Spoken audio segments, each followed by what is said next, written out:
Na nyinyi mkauziwa uoga na Uhuru Kenyatta mkanunua. Mungekaa kama mimi ni mtu ya kuuziwa uoga. Na mimi nilimwambia rais mstaafu, nikamwambia huyu Raila huyu unatuambia tuchague huyu, tunamjua na hawezi badilika. Rais akatuambia atabadilika. Nikamwambia hii mtu ni yule wa kung'oa leri, hajabadilika. Ni yule wa kukataa matokeo ya uchaguzi. Amekataa hajakataa. Si nilikuwa nimemwambia Rais Kenyatta, huyu mtu hawezi badilika. Sisi tunamjua. Na sisi tumesema sasa hiyo maneno imepita. Sisi hatuna time ya hiyo maneno wako naye.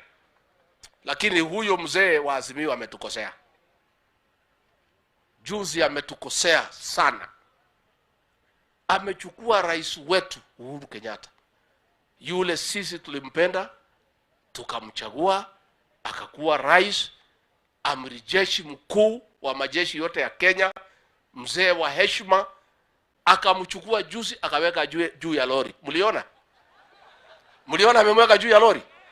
Sasa tunauliza, heshima ya rais wetu tuliompenda, ambaye alikuwa anavaa uniform ya kijeshi na kupigiwa salute na mandege, huyu mzee Azimio amemchukua, amemchanganya, ndio huyu amemweka juu ya lori.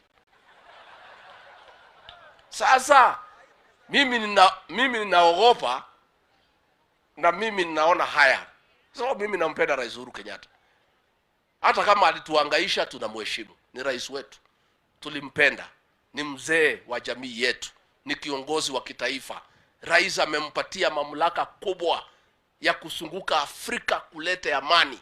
Sasa huyu mzee kitendawili amemtoa kazi kubwa ya Kiafrika. Amemtoa huko, amemrudisha, amemweka juu ya lori. Mimi naogopa hivi karibuni atapeleka yeye kwa maandamano, akalisha yeye chini ya rami, aanze kusema haki yetu. Wewe mzee Azimio umetukosea sana. Umetukosea. Umekosea rais wetu heshima.